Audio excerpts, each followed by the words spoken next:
Welcome to the Great Detectives of Old Time Radio. From Boise, Idaho, this is your host, Adam Graham. If you have a comment, send it to me, box13@greatdetectives.net. Follow us on Twitter at Radio Detectives and become one of our friends on Facebook, facebook.com/Radio Detectives. I want to thank Audible.com for supporting this week's episode of Yours Truly, Johnny Dollar. For a free 30-day trial, go to audible.com/yours truly.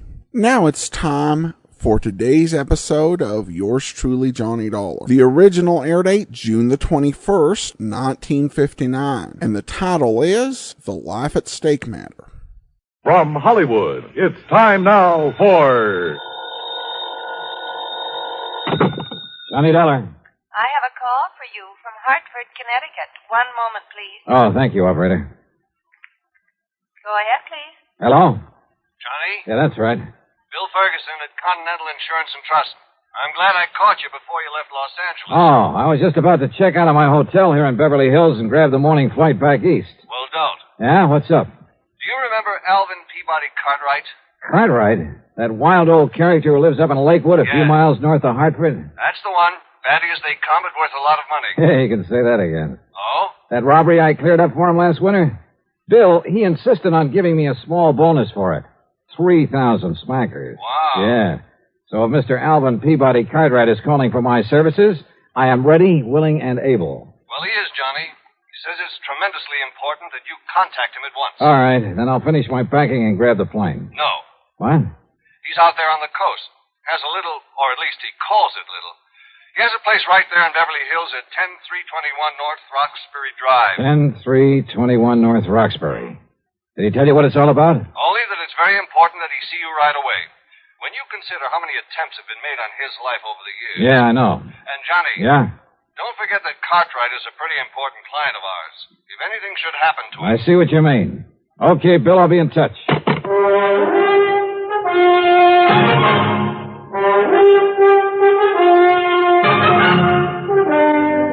Bob Bailey in the exciting adventures of the man with the action-packed expense account.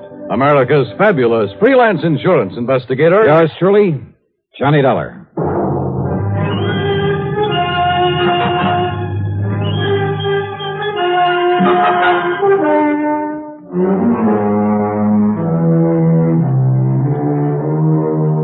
Expense account submitted by Special Investigator Johnny Dollar to the Continental Insurance and Trust Company Home Office, Hartford, Connecticut.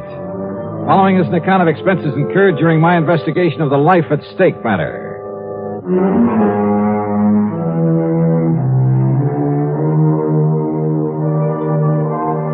I notified the Beverly Hilton that I'd be staying over for a while and grabbed a Beverly Hills telephone directory. Expense account item 1, a call to Crestview 32121.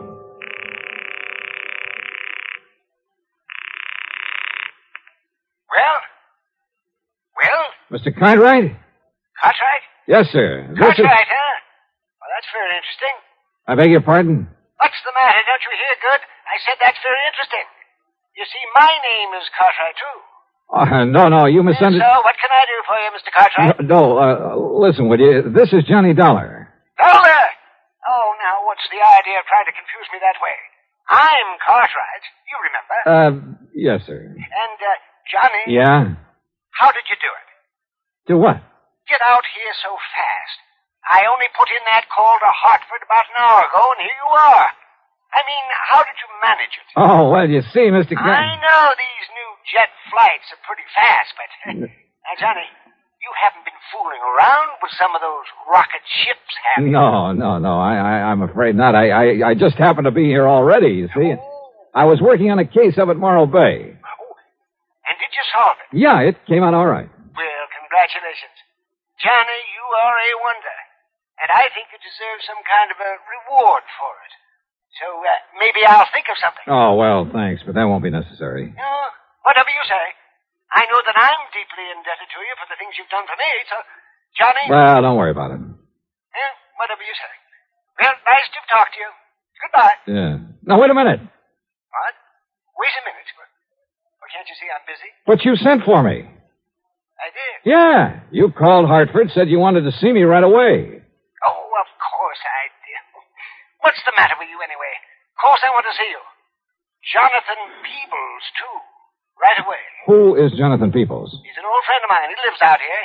I telephoned him to come a-running, too. Oh, well, what's it all about, Mr. Cartwright? Well, just you get yourself on over here to my house, and I'll tell you. And don't you waste any time. You just hurry. Pretty important, huh? Important? It's vital. Well, is somebody threatening you, something like that? I said it's important, Johnny. And I mean important. Okay, Mr. Cartwright. I'll be right over. Hurry, Johnny. Please. Yes, sir. Yeah, old man Cartwright was as wacky as a bedbug. But what Bill Ferguson had told me was true. A lot of people had tried over the years to get to him, get to his money. So I phoned the desk for an Avis rent-a-car and started down from my room. I say started. The youngster who came barreling down the hallway, chasing a hula hoop, was probably a very nice kid, a great joy to his parents. May even grow up to be president of the United States. But as I started out the door, that hoop caught me between the knees and down my right. Oh. Daddy! Mommy! I killed him! I came to a couple of hours later on a table at the dispensary, I guess you'd call it, there at the hotel. I was conscious of a good-looking blonde in starched white uniform standing beside me, holding a wad of cotton a few inches from my face. That's better now. That's better. How is it? Now, once more, take a good, deep breath. Inhale, Mr. Dollar. Yeah. Oh. What? You're just smelling salts. You had quite a bang on the head. Yeah. You should see what you did to that metal door panel. When the child's parents say that if there's anything they can do, they... No. Nurse, where's my coat? Oh, here. But you ought to rest a while. No, sorry. I gotta get out of here. And thanks.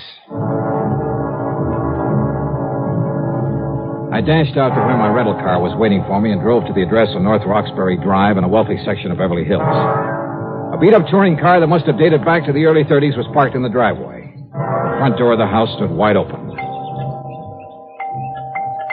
Mr. Cartwright! Mr. Cartwright! Oh, hello. Is that you? He isn't here. What? Are you Mr. Dollar? Are you Mr. Dollar? Yeah, that's right. I'm Jonathan Peebles, Alvin's friend, and... Oh, Mr. Dollar. Yeah. What's the matter? He's gone. Something's happened to him, and... Oh, Mr. Dollar. Well, yeah? Well, from what I saw, from what I've found around here... Oh, Mr. Dollar, he's been murdered. He what? I'm sure of it. He's been murdered.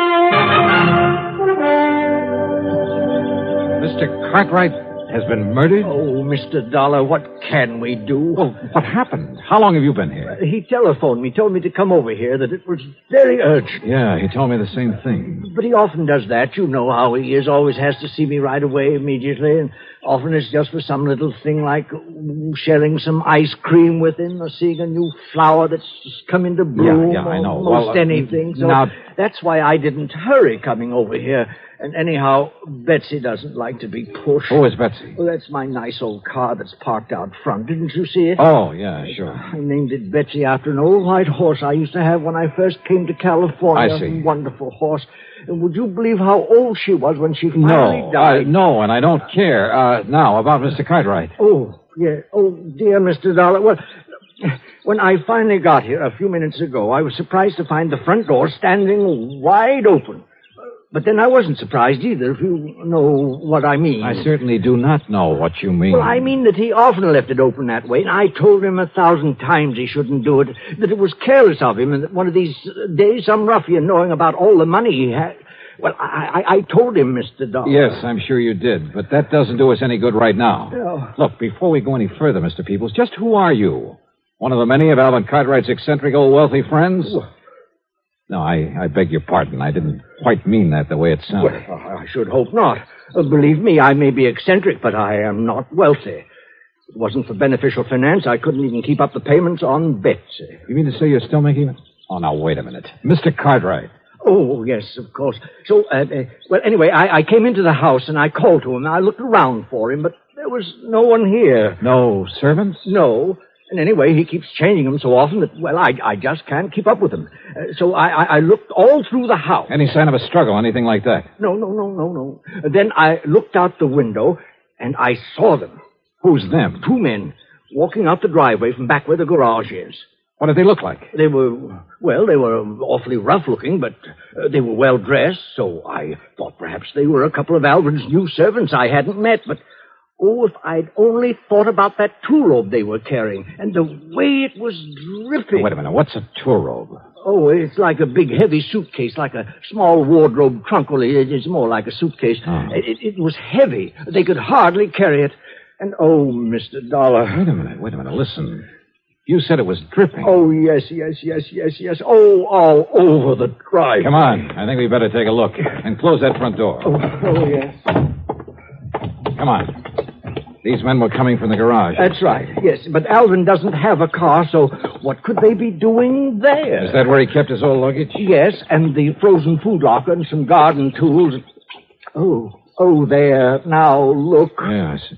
Oh. Good Lord. Oh, yes, it's blood, isn't it? Yeah. Oh, they've killed him, dismembered him. Then, Mr. Dollar.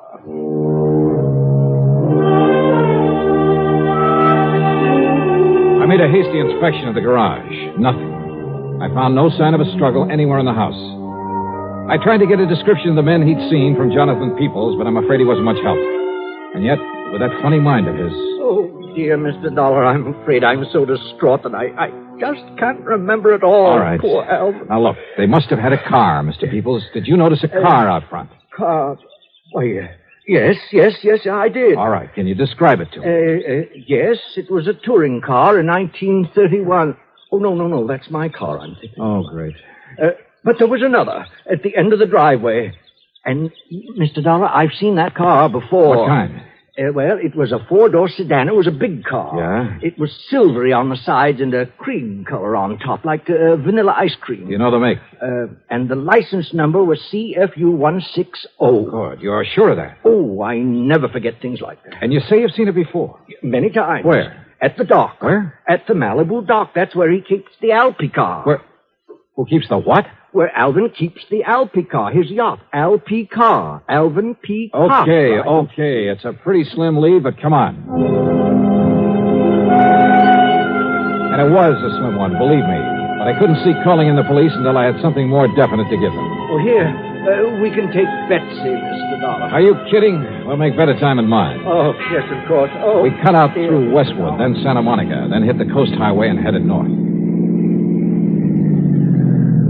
Finally, we pulled up at the entrance of the Malibu dock. Look, that's the car I told you about, parked there at the side. Yeah, and it looks like coming here may pay off for us. But the boat, the Alpi car, it isn't at the mooring. Whitey. Oh, Whitey. Oh, hi, Mr. Peebles. Yes. Have you seen Mr. Cartwright this morning, Whitey? Yeah, I didn't notice. His boat went out, though. How long ago? Oh, I'd say 10, 15 minutes. Yeah? Yeah. See it out there, going up towards Point Doom? Yeah, I see it. Yeah, but those 2 men... What? Yeah, they had the shore boat take them out to the Alpi car. Yeah? Well, I ought to sue them. What do you mean? That little trunk that they was carrying. You see what I'm mopping up? The messy trail it left all over the pier for me to clean up. Blood. Yes, sir, I ought to sue them. Oh, Mr. Dollar, that means they're taking poor Alvin Cartwright's dismembered body out to sea to dispose of it, and on his own yacht. Well, we've got to find something fast enough to catch up with it out there. Well, there's that Thompson cruiser of Larry Comstock's tied up there. Yeah, who's Comstock? Oh, has a boat and motor shop in Los Angeles. Well, if it's fast enough. Well, he has a couple of big Johnsons on it, fastest one that's out here now. Then call him on the phone. Tell him we borrowed it. Well, now... Tell him why. It's an emergency, and that we'll pay him plenty for the use of it. Well, now, I don't know if you really ought Well, to. I do, and listen, call the Coast Guard in Santa Monica. Have them send out a patrol boat. Come on, people. But, Mr. Dollar, those men on the yacht are desperados. They're killers. Okay, then stay here in the dock. I'll go it alone. No. Alvin was my friend. I shall help to avenge his untimely death.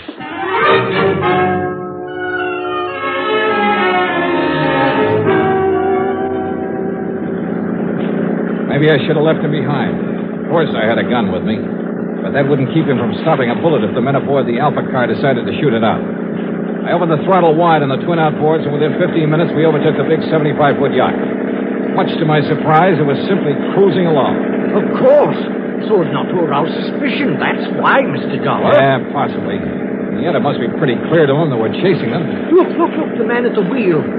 That's one of the ruffians I saw carrying the trunk with Alvin's bleeding body in it. Ruffian, huh? I'm not so sure about that. And there's the other, coiling up those ropes up on the foredeck. Killers. Now, look, you better stay down low, Mr. Peoples. They're stopping the boat. If there's going to be any shooting... Look, there's Alvin. What? Yes, Alvin. He just came up on deck. Oh, you're right. Can't you see, Mr. Dollar? They put him together again. Yes, those killers...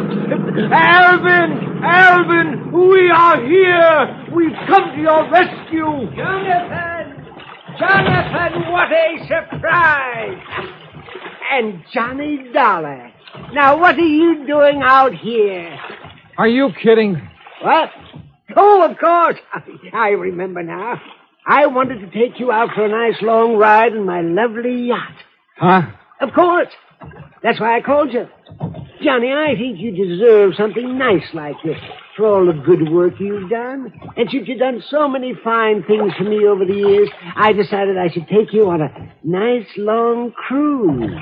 And you could relax and eat and sleep and fish and... yeah. And that's why you called the insurance company to get in touch with me? That's right. Now, wasn't that a great idea? Well, I'll be it. And I invited Jonathan along, too. But an awfully funny thing happened, Johnny. No. Yes, sir, Johnny. The minute we left the dock, I just knew there was something else that I'd forgotten. And you know what it was? Don't tell me. Of course I will. I'd forgotten to wait for you and Jonathan. Oh, now.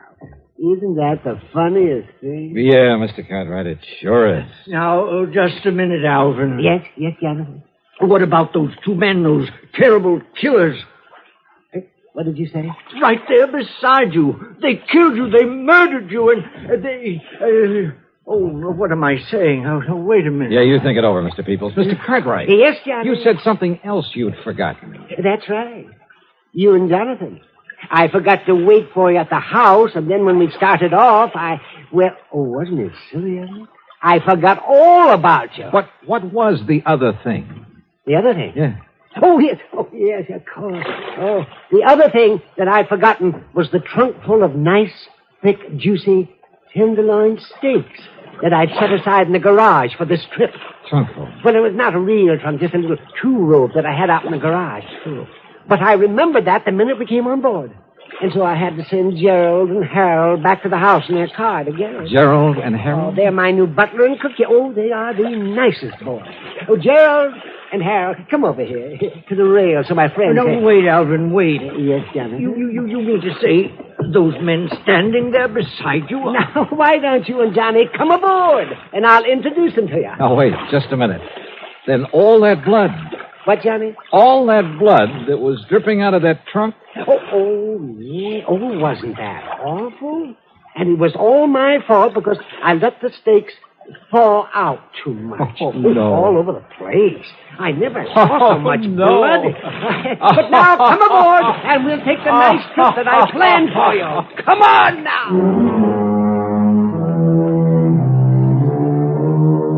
Hey, you know something? It's crazy. It's wild. But it does my heart good to get tangled up in something like this sometimes. Helps keep away the ulcers. As for the expense account, forget it.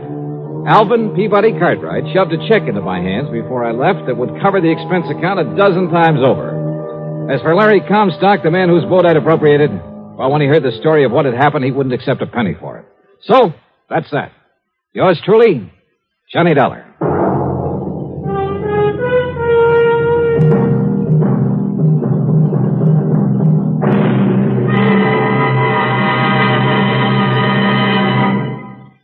Here is our star to tell you about next week's story. Instead of telling you about next week's yarn, congratulations to station WDBJ in Roanoke, Virginia. 35 years on the air. Pretty good, huh? Yours truly, Johnny Dollar.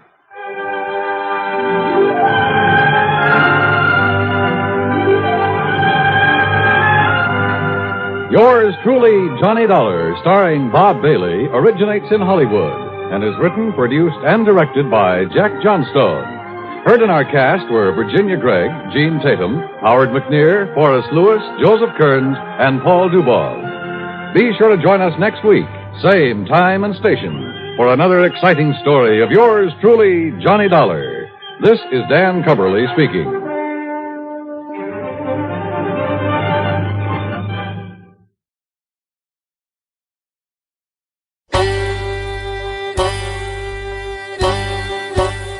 Hi, this is Andrew from OTRWesterns.com. I wanted to invite you to come take a look at our site.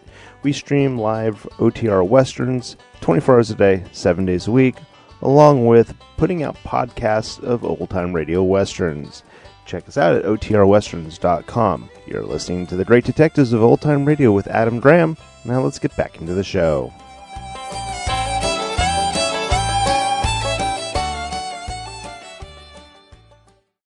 Welcome back. I never knew those hula hoops could be so dangerous. Those folks who actually survived the 1950s, well done. I actually don't recall Johnny ever having had such a pure 1950s sort of injury. Well, we have a little bit more to say about today's episode, but before we do, I do want to talk a little bit about Audible. I'm very honored that Audible is supporting this week's episode of Yours Truly, Johnny Dollar. I've been a customer for a long time, and it's a service that has just gotten better and better over time, and now offers more than 250,000 different titles, including fiction, nonfiction, and periodicals, while adding new titles all the time. You can listen to Audible audiobooks anywhere, whether you're mowing the grass, jogging, or taking a long car trip. Audiobooks can take a mundane task and make it pleasant. Audible is offering our listeners a 30-day free trial. Just go to audible.com/yourstruly and browse over 250,000 audio programs. Download a title for free and start listening. One program you might consider is The History of Harry Nile, Volume 1. This set chronicles the adventures of Private Eye Harry Nile between 1939 and 1942. While these programs were produced in the 1970s, they do a great job of recapturing the spirit of the golden age of radio detectives. The History of Harry Nile, Volume 1 collects 23 episodes of this great radio revival series. You can pick up The History of Harry Nile, Volume 1, or an audiobook of your choice by starting a free trial at audible.com/yourstruly. Now, regarding this week's episode, well, to me, this episode once again showed the possibility Johnny Dollar has of surprising you in ways most other shows wouldn't. Most other shows would tend just to surprise you with whatever gruesome surprise could happen. But sometimes our hero gets surprised and befuddled by a sudden check from a gratified client, as well as a nice fishing holiday with steaks grilled for him on board a luxury ship. And it really does create a balance of rewards and pleasant surprises, weird cases, and then some of the more nasty ones. Certainly, if we want to think Johnny's got it too easy, we would do well to remember that just a few weeks ago, one of his friends was poisoned at a meal where Johnny was nearly poisoned. Though I have to admit, probably the funniest part of this episode was when Johnny asked if the friend was one of the insured's rich eccentric friends, and he insisted, no, I may be eccentric, but I'm not rich. And that took me surprised, because I was expecting it to be the other way around. Now we turn to listener emails. And we have a question from Terry, who writes, Adam, I am a fairly new fan enjoying episodes, especially Johnny Dollar. I noticed a lot of these shows had original air dates in 1959. Seems like this was getting towards the end of the golden age of radio and into more local live record-oriented shows. As this happened, do you know what stations did with the serials and comedy shows? Were they relegated to nighttime, or were they kept on their regular schedules? As an old radio guy, I'm just curious how the programming changed. Thanks, Adam. Well, good question, Terry. I guess we'll start with the comedies. And the answer regarding the comedies is that the best old-time radio program whose stars were able to transition to television did so. With Life of Riley, Our Miss Brooks, Burns and Allen, Ozzie and Harriet, and also somewhat less successfully with Life with Luigi and The Great Gildersleeve. There was a pretty big exodus of comedy stars. The big comedians like Bob and Martin and Lewis, they hosted shows on television, or took turns hosting variety specials. Now, there were a couple exceptions to this. Jim Jordan, a.k.a. Fibber McGee, continued to appear over radio without Molly due to illness in a series of 5-minute segments, many of which were aired daily and some which were aired as part of NBC's Monitor program. After the Amos and Andy program, the two had the Amos and Andy Music Hall show going into the early 1960s. As for the serials, well, children's serials really began to fade from popularity towards the end of the 1940s. Now, there was an effort to rekindle interest in them, particularly at CBS in the mid-1950s, which led to the Yours Truly Johnny Dollar serial run from 1955 to 56. However, by the latter part of the 1950s, most serial programs had gone off the air.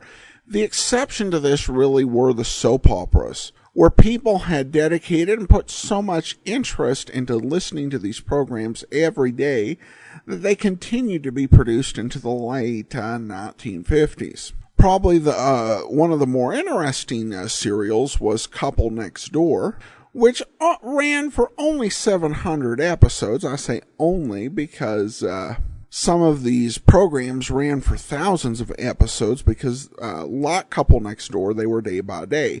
But this started in the mid to late 1950s. So by the time if you were listening to the radio in 1959, when it came to comedy, most of the golden age of comedy had already left. Your best bet for that would be television. If you were a soap opera fan and your soap opera had been running a long time, you might still be able to listen to it at this point.